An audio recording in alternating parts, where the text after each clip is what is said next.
함께 사도신경으로 신앙 고백하심으로 수요일 새벽을 하나님께 올려드리겠습니다. 전능하사 천지를 만드신 하나님 아버지를 내가 믿사오며 그 외아들 우리 주 예수 그리스도를 믿사오니 이는 성령으로 잉태하사 동정녀 마리아에게 나시고 본디오 빌라도에게 고난을 받으사 십자가에 못 박혀 죽으시고 장사한 지 사흘 만에 죽은 자 가운데서 다시 살아나시며 하늘에 오르사 전능하신 하나님 우편에 앉아 계시다가 저리로서 산자와 죽은 자를 심판하러 오시리라. 성령을 믿사오며 거룩한 공회와 성도가 서로 교통하는 것과 죄를 사하여 주시는 것과 몸이 다시 사는 것과 영원히 사는 것을 믿사옵나이다. 아멘. 찬송가 337장입니다. 찬송가 337장. 무거운 짐을 나 홀로 지고 견디다 못해 쓰러질 때 불쌍히 여겨 구원해 주리 은혜의 주님 오직 예수. 우리 337장 하나님께 올려드리겠습니다. 내 모든 시험 무거운 짐을 주 예수 앞에 아뢰이면 근심에 쌓인 날 돌아보사 내 근심 모두 맡으시네. 무거운 짐을 나 홀로 지고 견디다 못해 쓰러질 때 불쌍히 여겨 구원해 주리 은혜의 주님 오직 예수. 내 모든 괴로움 닥치는 환난 주 예수 앞에 아뢰이면 주께서 친히 날 구해 주사 넓으신 사랑 베푸시네. 무거운 짐을 나 홀로 지고 견디다 못해 쓰러질 때 불쌍히 여겨 구원해 주리 은혜의 주님 오직 예수. 내 짐이 점점 무거워질 때 주 예수 앞에 아뢰이면 주께서 친히 날 구해 주사 내 대신 짐을 져주시네. 무거운 짐을 나 홀로 지고 견디다 못해 쓰러질 때 불쌍히 여겨 구원해 주리 은혜의 주님 오직 예수.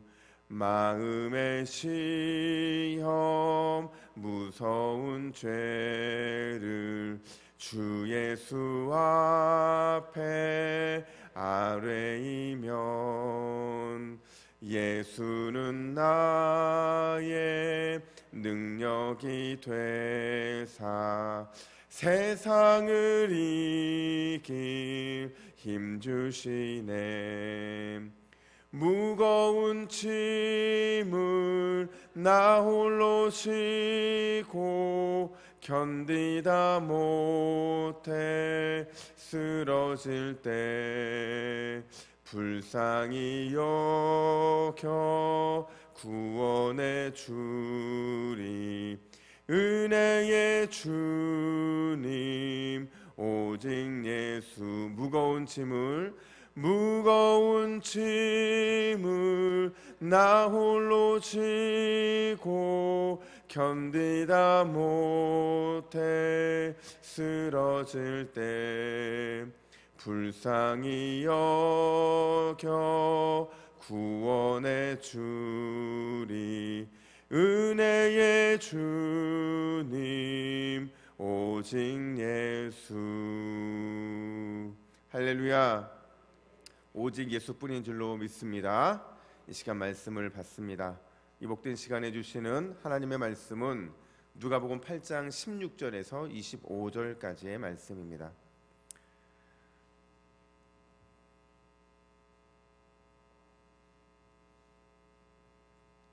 누가복음 8장 16절에서 25절까지 말씀으로 드러나는 하나님 나라라는 제목으로 오늘 말씀을 받겠습니다. 우리 16절부터 교독해 읽겠습니다. 누구든지 등불을 켜서 그릇으로 덮거나 평상 아래에 두지 아니하고 등경 위에 두나니 이는 들어가는 자들로 그 빛을 보게 하려 함이라. 숨은 것이 장차 드러나지 아니할 것이 없고 감추인 것이 장차 알려지고 나타나지 않을 것이 없느니라. 그러므로 너희가 어떻게 들을까 스스로 삼가라. 누구든지 있는 자는 받겠고 없는 자는 그 있는 줄로 아는 것까지도 빼앗기리라 하시니라. 예수의 어머니와 그 동생들이 왔으나 무리로 인하여 가까이 하지 못하니 어떤 이가 알리되 당신의 어머니와 동생들이 당신을 보려고 밖에 서 있나이다. 예수께서 대답하여 이르시되 내 어머니와 내 동생들은 곧 하나님의 말씀을 듣고 행하는 이 사람들이라 하시니라. 하루는 제자들과 함께 배에 오르사 그들에게 이르시되 호수 저편으로 건너가자 하심에 이에 떠나 행선할 때에 예수께서 잠이 드셨더니 마침 광풍이 호수로 내리침에 배에 물이 가득하게 되어 위태한지라. 제자들이 나와 깨워 이르되 주여 주여 우리가 죽겠나이다 한데 예수께서 잠을 깨사 바람과 물결을 꾸짖으시니 이에 그쳐 잔잔하여 지더라. 제자들에게 이르시되 너희 믿음이 어디 있느냐 하시니 그들이 두려워하고 놀랍게 여겨 서로 말하되 그가 누구이기에 바람과 물을 명함에 순종하는가 하더라. 아멘. 여러분, 하나님 나라 운동이라는 말을 들어보셨습니까? 이게 1980년대부터 이제 캠퍼스를 중심으로 복음주의권에서 일어났던 운동 중에 하나인데요. 쉽게 말하면 이런 겁니다. 예수님이 이 땅에 오심으로 하나님의 나라가 임했잖아요. 그 하나님의 나라가 임한 것, 그분이 주신 복음을 들고 그 임한 하나님의 나라를 우리의 삶의 영역에서 이루어가자 하는 그런 운동이 바로 하나님 나라 운동입니다. 그러니까 하나님 나라 운동을 한마디로 바꿔 말하면 복음으로 세상을 바꾸자라는 겁니다. 그러니까 이 운동의 핵심은 이거거든요. 말씀을 제대로 이해하고 듣고 깨닫고 제대로 믿고 온전히 순종하자. 이 세 가지 모토를 가지고 하나님 나라 운동을 펼쳐나가는 게 쉽게 말하면 이 운동의 핵심이라고 말할 수 있습니다. 여러분, 하나님의 나라는 이 세상의 어떤 정치로도 이루어질 수 있는 것이 아니고 또 어떤 우리가 타이틀을 잘 잡는다고 해서 이루어지는 게 아니에요. 하나님의 나라는 하나님의 말씀만을 통해서 이루어지는 나라인 줄로 믿습니다. 그러니까 하나님 나라를 운동을 펼치면서 하나님의 나라에 말씀이 없다면 그건 하나님 나라 운동이 아닌 거예요. 자, 제가 서론을 좀 장구하기 시작했는데 오늘 본문이 그런 내용이기 때문에 그렇습니다. 사실 오늘 우리가 읽은 이 본문은 세 가지 이야기로 구성이 되어 있습니다. 16절부터 18절까지는 등불 이야기, 그리고 19절부터 21절까지는 예수님의 가족 방문 이야기, 그리고 22절부터 25절까지는 풍랑을 잠잠케 하신 예수님의 기적 이야기인데요. 이 세 가지 이야기가 다 따로 노는 것 같아요. 하지만 여러분, 이 세 가지는 하나의 연결고리로 쫙 짜여져 있는데 그게 바로 하나님의 나라라는 겁니다. 그러니까 다시 말하면 말씀을 통해 이루어지는 하나님 나라가 어떤 것인지를 보여주고자 지금 누가는 이 세 가지 이야기를 이렇게 이어주고 있는 거예요. 그리고 이 세 가지 이야기를 묶어주고 있는 하나의 이 연결고리, 그게 바로 예수님이라는 겁니다. 과연 예수님을 통해서 이루어지는 하나님 나라가 과연 우리 하나님의 백성들에게 무엇을 원하고 또 무엇을 교훈하기를 원하는지 오늘 두 가지 모습으로 살펴보겠습니다.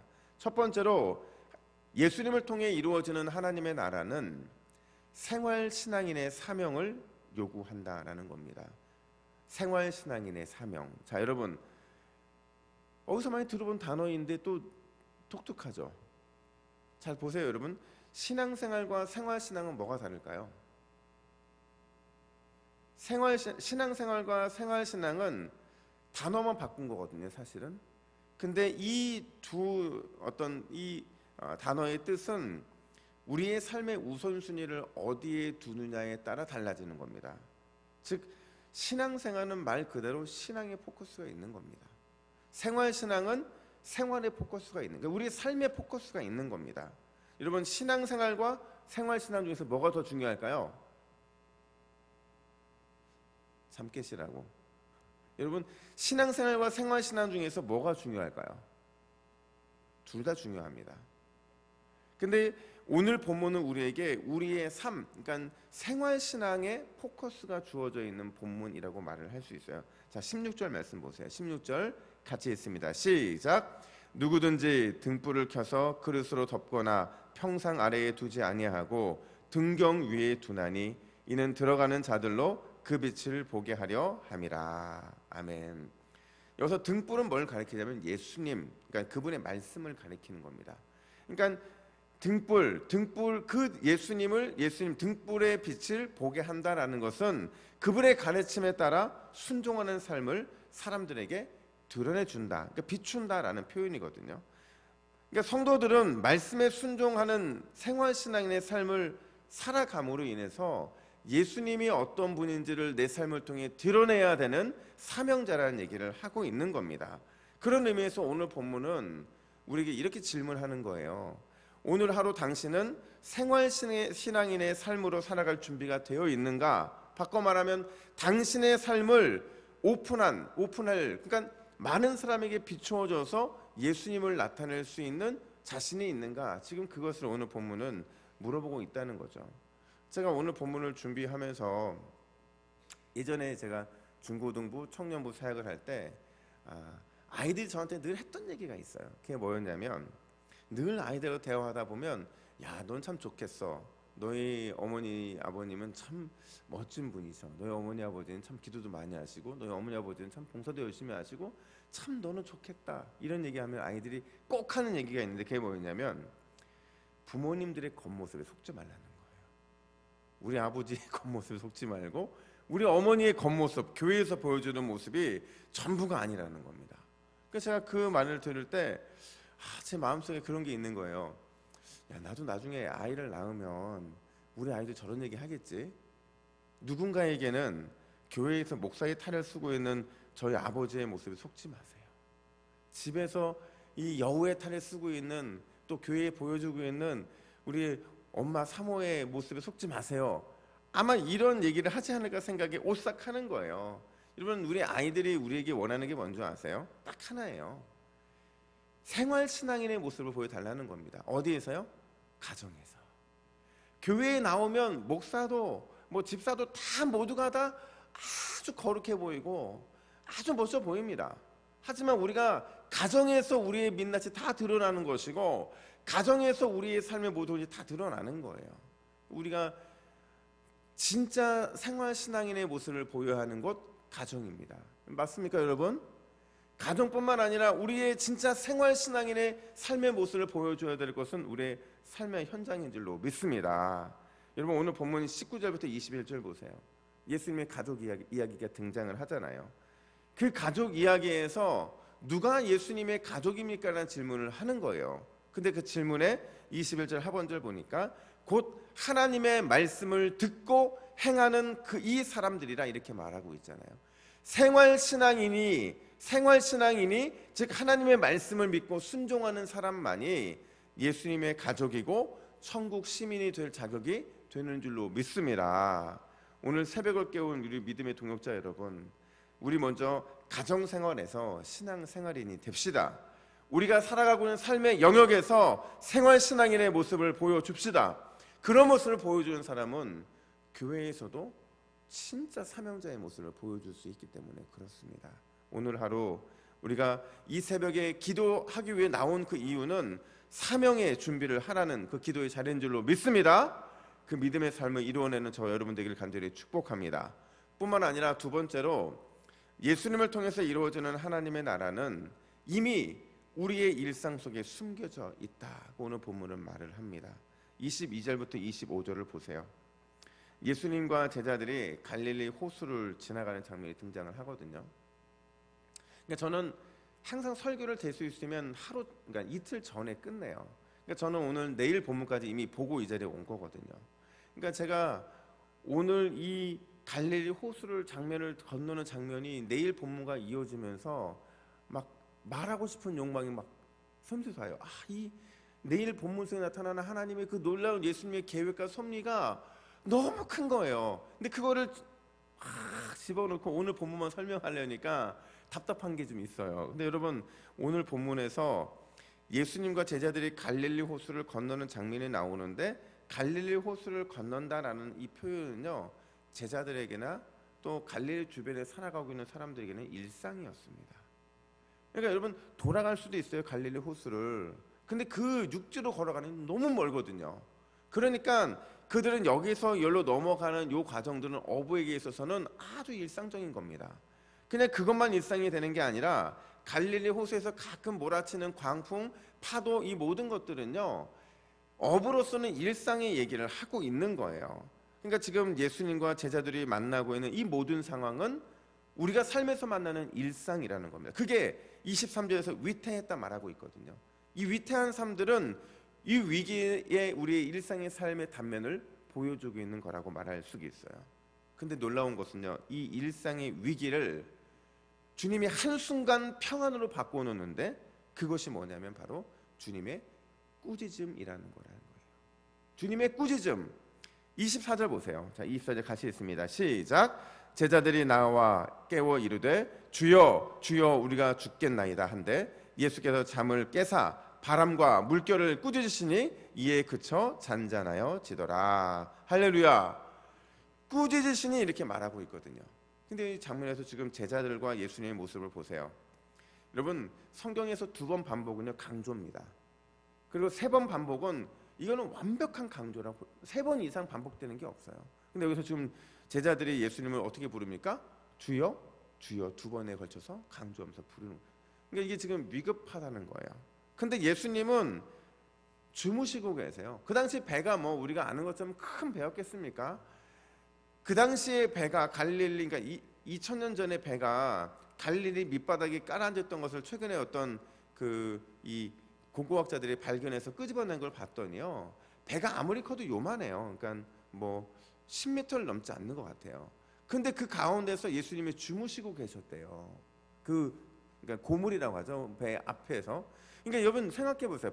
풍랑이 막 치고 있는 그 위태로운 상황 가운데서 주님은 주무시고 계신데 제자들은 막 두려워하고 있는 거예요. 근데 그 순간에 그 두려움을, 일상의 위기를 평안으로 바꾼 것 주님의 꾸짖으심이었다라는 거예요. 여러분 이 꾸짖다라는 표현은 누가복음에만 오늘 본문이 있기까지 3번 등장을 했거든요.